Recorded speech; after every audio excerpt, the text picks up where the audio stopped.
Good morning or good afternoon to all the attendees and presenters from various time zones to our COVID-19 Business Tech Solutions live demo webinar. I'm Vaishnavi Vishwanath, Marketing and Events Head of Adam Global. We have a lot of Adam members attending the webinar today, but for those who are new to our platform, AG is one of the world's largest network of service professionals across the globe.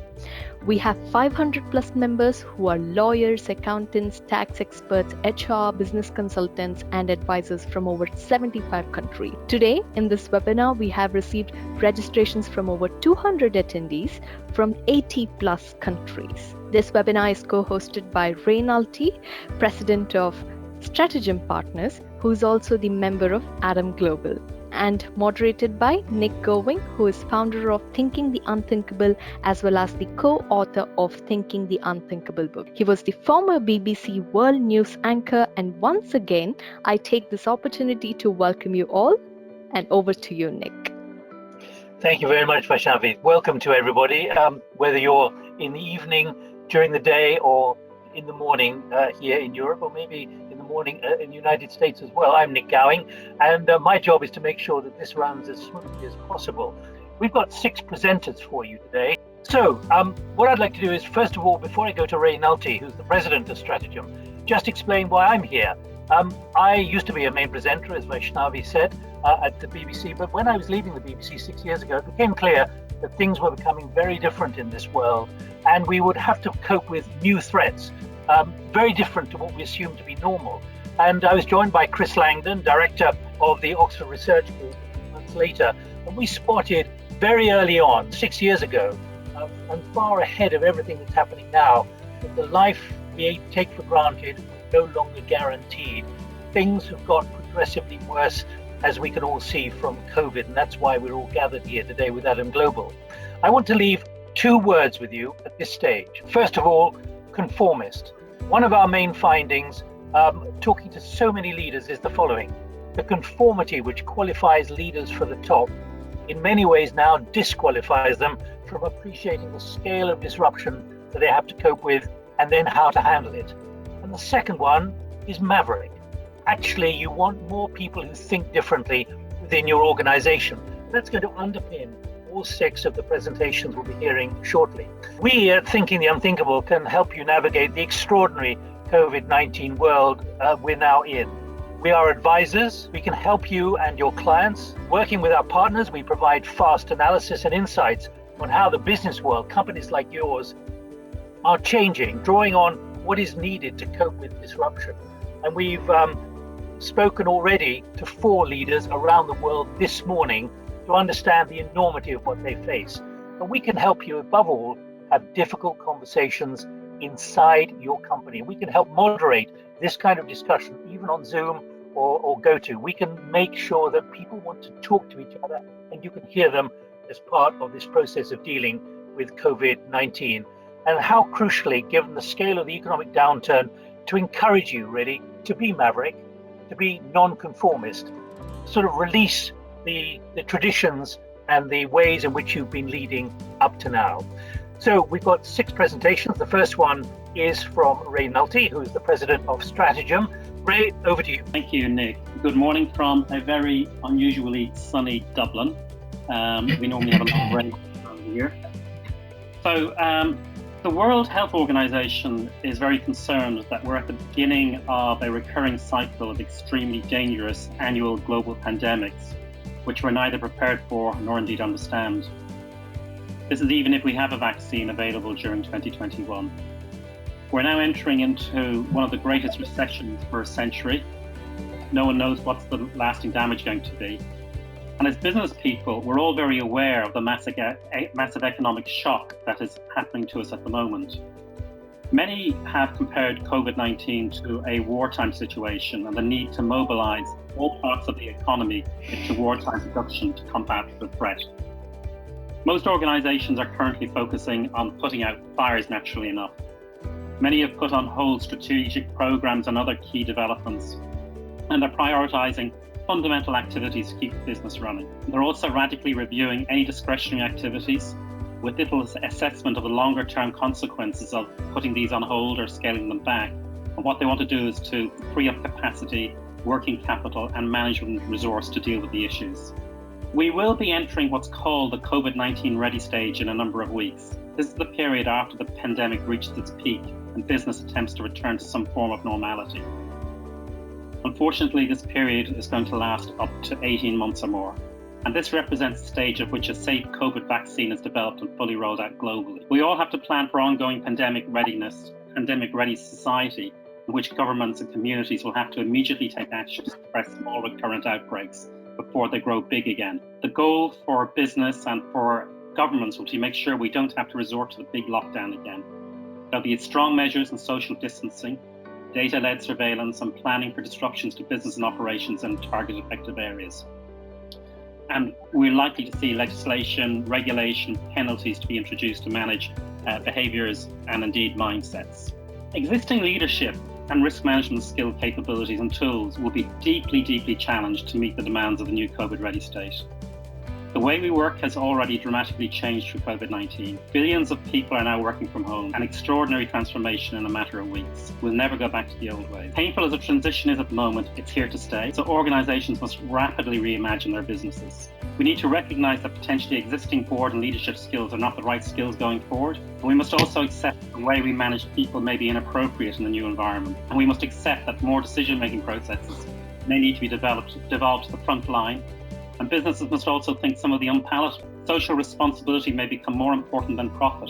Indeed, profit may be an outcome of social responsibility. We must break old competitive habits and develop a culture of collaboration across supply chains, governments, and between competitors to jointly address the challenges for employees, customers, communities, and indeed the climate. We may need to share critical resources with others, including channels, processes, resources, networks, and technologies. Business must act fast once we put out the current fires. We have 6 to 8 weeks before we need to react to new government policies, legislation, regulation, business practices, and changes in consumer behaviours. Organisations must rapidly stabilise their business. They will have to run a marathon while running a sprint. Business is going to be transformed by COVID-19, not just for economic reasons. So it's essential to leverage new working practices to ensure robust, inclusive debate, to optimise decision-making and information flows virtually at speed. Businesses have to develop their management leadership skills to optimise returns from remote working and crucially motivate and engage their staff, all concerned by their own family's well-being and the health of the company and their jobs. We have to accelerate digitisation, including use of robotics, assistive technology. We should also be looking at embedding climate emergency responses, including reduction of carbon footprint. We need to speed up the launch of new digital capabilities to combat loneliness and build new communities, for example, virtual healthcare, virtual entertainment, and other such developments. Many of the people in this webinar are from a professional services background. Estimates that we are going to see an average reduction in our fees this year by almost 30% globally. We have to accept we're probably dinosaurs. We often advise on technology. We use it well for administrative purposes, but we don't use it well for delivery of services. Our clients will demand experts going forward. They will look to augment their teams of professional advisors. They'll expect us to become like any other industry and have highly automated research, advisory, delivery, and execution capabilities. And they'll expect us to collaborate better with our competitors and provide fully integrated ecosystems of solutions. Now I want to talk about how we responded to COVID-19 as a group with Adam Global and the various presenters that you're going to hear today. The reason we've been able to do so was that we've reimagined our business to a highly digital model. We've been working to create a new paradigm of professional services for nearly 3 years, and we've created an ecosystem of partners who specialise in addressing major event-driven changes such as Brexit, climate emergency, and life transition. We started off by designing a strategy and risk management architecture and series of tools which could be used either by ourselves as advisors or indeed by our clients themselves without our input. And organisations need to think and act like fighter pilots in this new environment. They need to sense, seize, and shift dynamically. Now, each of our partners on this call will go into that in more detail. But a couple of areas which we haven't covered in this, and I just want to mention. We can help you, along with Adam Global, rapidly identify new supply chains, markets, customers, and supplier options, facilitating meetings within days, using some of the digital technology tools we've got. Nobody else in the world can do this. And we've actually built that in tandem with World Trade Centers, major governments, chambers of commerce around the world, and they're using our technology to do that. And we can also stand up large-scale technology infrastructure with some of our other partners in order to be able to facilitate the rapid adoption of digital technologies. I hand it over to Nick. Thanks, Ray. thanks. What you've done is set the scene there, and we're going to go through all the other presentations which are designed to brief you in more detail. Now, you may be sitting there thinking, is it really like wartime? Well, let me just quote to you what the British Chief of Defence Staff said on radio here in the United Kingdom, literally about 3 hours ago. He said, it is useful to use the war analogy.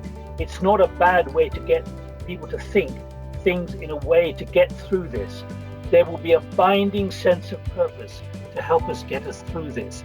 We actually signaled in our Thinking the Unthinkable work that the analogy with wartime was really very appropriate, but most people wondered, how on earth can you be saying that? Well, here we are now. Let's now move to James Crask, who is Senior Vice President and Global Head of Resilience for Marsh. James, the floor is yours. Thank you very much.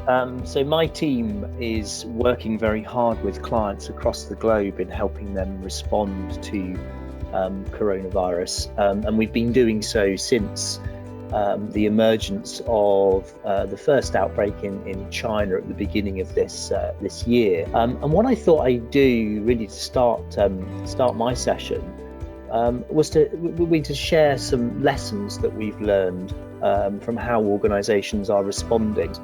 So there are 4 things I wanted to talk through on this slide. The first is that what we found is that most existing business continuity plans just did not survive contact with this crisis.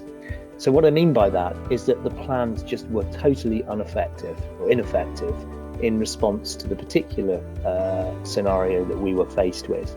And that's because traditional business continuity planning focuses very much on property, so a building being unavailable, or IT systems being unavailable. And what it's not very good at up until now is thinking about what you would need to do if you needed your employees to work remotely or to be socially distant from each other in order to keep operations running. So in all of the organisations I've worked with since January, those plans where they have already existed have either been completely rewritten or thrown out and the business has started again. So I think as we emerge from this crisis, when the recovery comes, we will be taking quite a careful look at our existing business continuity arrangements and making some radical changes to those.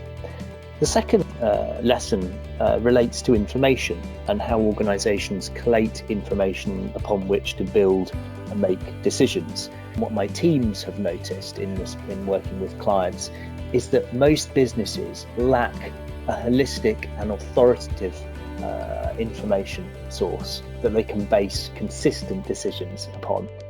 So very few organisations have call a single version of the truth.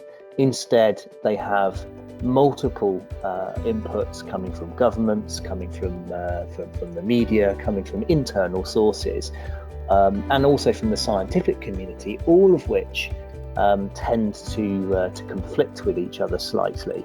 So it's very difficult for organisations to see through some of that noise and make consistent decisions based upon what they believe to be the truth at the time. The third lesson relates to remote working arrangements. What we've realised is that for most industries outside of an office environment, remote working is just totally inadequate. You cannot run a food manufacturing plant from home. I mean, it's an obvious statement, but so many of our government policies and announcements relating to COVID-19 have focused almost exclusively on supporting businesses to work remotely. And even when you can remote work, and many organisations have been doing that for several weeks in Asia and in Italy and across Europe in particular, sustaining that is really difficult. You have issues with maintaining staff morale. There are health and safety issues relating to staff working for long periods of time at home that need to be managed. And the whole mental health and well-being issue is also one that businesses are now starting to think about. So with employees being isolated from colleagues for long periods of time, actually depression could set in, causing the organisation significant problems in the future. And then the fourth emerging lesson relates to the time horizon that businesses are planning for. And this links back to the information point in particular. And I think because organisations have not got a particularly accurate view or consistent view of what is happening or what might happen, it means that they're really struggling to plan for the next 60 days, let alone understand what might happen in the medium and long term. So we're being very reactive to events at the moment. But really, and I'll argue this point later on, we need to start getting onto the front foot a bit more. So the decisions that you make now will have a very real impact on your ability to recover. And that might sound really perverse to talk about recovery at this point of the crisis, but actually this research that I'm showing on the screen now demonstrates why that's important. This is the result of some research that Marsh and Cranfield University in the United Kingdom delivered last year, which looked at the impact of big corporate crises on share performance. And what we're seeing here are organisations that, after their crisis event, were left with, on average, a 5% increase in their share performance versus those businesses in the black line at the bottom that lost around about 12% and never recovered it.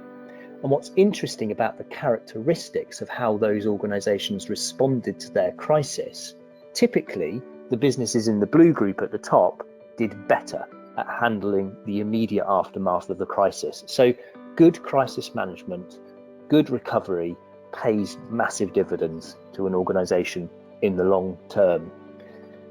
So at Marsh, we've been actively helping clients respond to COVID since the outbreak in China, as I mentioned earlier on. And our support includes helping clients run their crisis response for them, preparing plans and procedures, coaching executives, and modelling the likely future COVID scenarios to understand the impact on operations and revenue. That's what this slide talks to.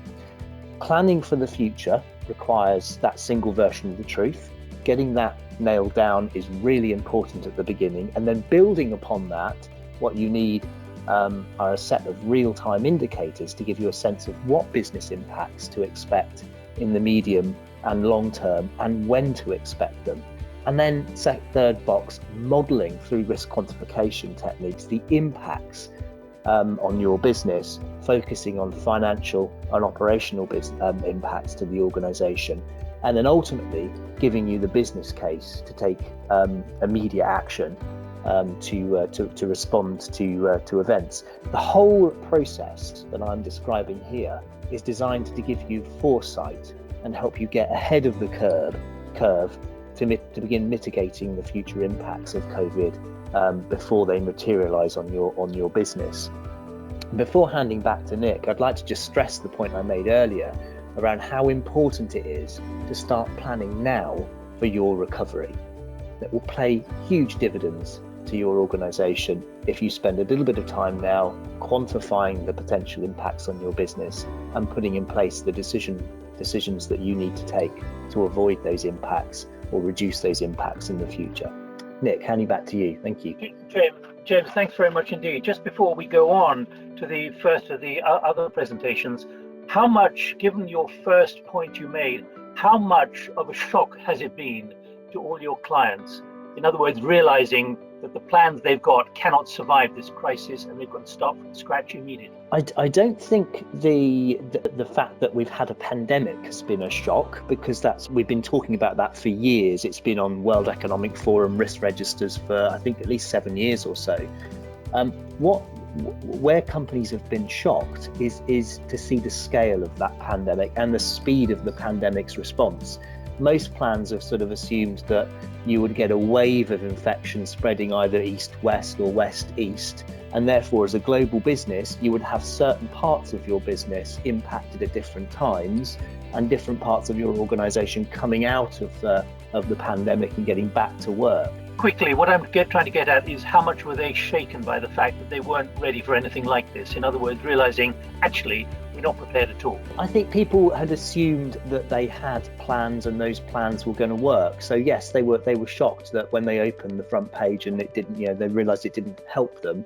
the fact that they had to go back and start from scratch was a real challenge. All right, James. Well, look, for the moment, thanks for that view from Marsh. Let's now move on with the first of the efforts to really open the window on the kind of challenges, but also how they can be dealt with.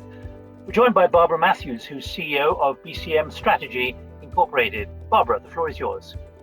Well, good morning. Thank you, Nick, and thank you to Adam Global for organizing this session. And thank you to everyone on the call. Greetings from Alexandria, Virginia, right across the river from Washington, D.C. I'm going to pick up from where James left off, the single version of the truth. Now, the reality is BCMstrategy and our technology, we're not in the business of the truth, we're in the business of facts, concrete facts. Because without the facts, no leader can make a good decision.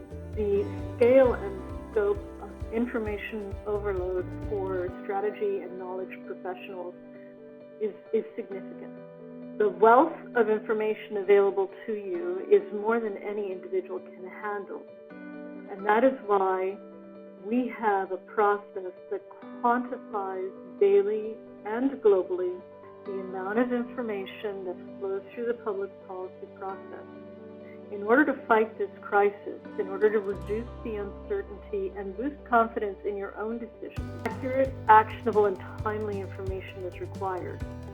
That is what the BCMstrategy Policy Scope Toolkit delivers. Our patented process converts the words of the public policy process into numbers, and not just numbers, but you can see a global daily momentum for individual issues, and the system not only measures it analyzes automatically the composition of the momentum, so you can see how much policymakers were talking and how much they were acting. And it is a universal joke that policymakers talk more than they act, which is true, but on occasion they act more than they talk. And when they do, that is an inflection point. Our system captures those inflection points as they emerge. In addition, as knowledge professionals, your responsibility to your clients is to analyze information as it comes through. We experience the policy process in a linear manner, but the process we have at BCMstrategy makes it possible to take a step back every 24 hours and see the entirety of the reaction function so that you can read smarter and faster. And when I say global, I really mean global. All major continents are represented except for Latin America. Our focus at present is on the economic space. So that's financial regulators, finance ministers, central banks, international organizations, all of the policymakers that are responsible for addressing the economic consequences of the pandemic. So if you are advising your clients on where to find an economic lifeline, or you're advising your clients on how to lobby the local government for an additional economic lifeline, our system provides you with a global view of what's working and what isn't. You can create an unlimited time series. The quantification process is not based on sentiment analysis, so that means that the data is objective, it's value neutral, it is transparent, you get to see what went into the process. It is precisely tuned to technical language. As most technology solutions today, it is objective, cloud-based, automated, and customizable. We are bringing the data revolution to policy intelligence, and we are delivering the data to our users everywhere they need it, by email, through a web app, through APIs, and through a Slack integration. This does indeed change everything. Fundamental public policy changes will be occurring. Not only will they be occurring, like the pandemic, economic and financial policy decisions are going to ripple through the global system. And for every emergency policy process put into place today, and every shift that occurs, our system will capture. The shift to a wartime economy means that government increasingly is going to be, at least in the short run, the primary source of demand for and in addition, companies are going to be shifting their production and their focus to address the pandemic. This places a lot of pressure on policy issues that were controversial and or difficult to deal with already, and this will only increase the pressure more, in particular on data privacy standards and geolocation data, environment, social governance issues, and of course trade policy. These policy areas are going to generate the next inflection point in the second quarter, the third quarter, or the fourth quarter of this year. So whether you use our system on a standalone basis, our data can power better decisions and faster decisions at a point in time when both are crucial to survival. Thank you, Barbara. Underscoring the absolute vital nature of data and where it can come from and how it can be provided. One question particularly, Barbara, how much the data is very specifically there? In other words, can we rely on the data to be good data at a time of this scale of change? Absolutely. And in fact, it's part of the reason why we created the system. The data is drawn from government sources, and to the extent data from the media, it is only from the best quality fact-check media. Thank you, Barbara. Right, we're coming back to you for more of a demo later. But what about the scale of risk and the nature of risk? How much is that changing? We're going to hear from Peter Duffy, who's Chief Executive for SoluxR, which is about enhancing strategic execution. Peter, the floor is yours. The risk management ideas and the frameworks and the guidelines, they're sound, but the way in which we're applying them is just not sound. I rarely find, and I think that most of the people on this particular call, when an event occurs, that the root cause of that particular event, that crisis, is ever to be found. And the reason for that is because risk registers are things which are owned substantially by risk management. They're not owned by the frontline decision makers, which is a big, big problem. Yes, as James said earlier on, the pandemic, the threat of a pandemic is something which was foreseen a decade ago. But what was seen but not registered was the extent to which the deep interconnections which exist between operations, suppliers, and so forth, and those deep interdependencies, those dominoes were stacked just too closely together. In 2019, the World Economic Forum produced in one of its reports the impact of technology on the risk landscape. This really incredible number, which is that we're going to experience 10,000 years of change in the 21st century alone. What that tells me as a risk professional is that I don't think that we are capable of identifying risks when they occur at the pace at which they are occurring. So the biggest single challenge is to zero in on the frontline decision makers. The solution is not a technology solution. It's not a methodology per se. It's about shifting the focus from risk management to the people that really know what's going on the ground, the frontline decision makers. So when we talk about agile risk, of course it's digital and you have to use AI-enabled tools. And so, for example, sharing links where people can access systems. And at the end of this particular session, I believe we're going to demo some tech and things like that. But I would advocate very strongly, ladies and gentlemen, that we move away from periodic risk reviews and checklists to meaningful enabling conversations with the front line.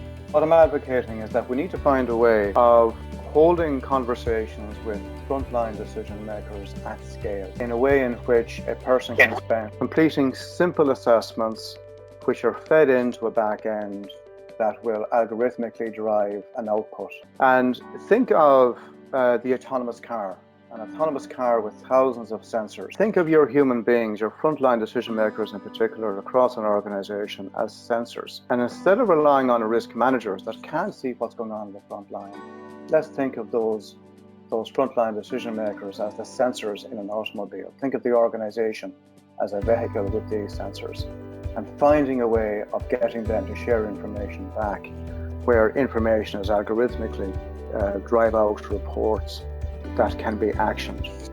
The architecture in which that can be done must align with global guidance and so forth. But I would emphasize in conclusion that the emphasis is on the frontline decision makers. It's not on technology.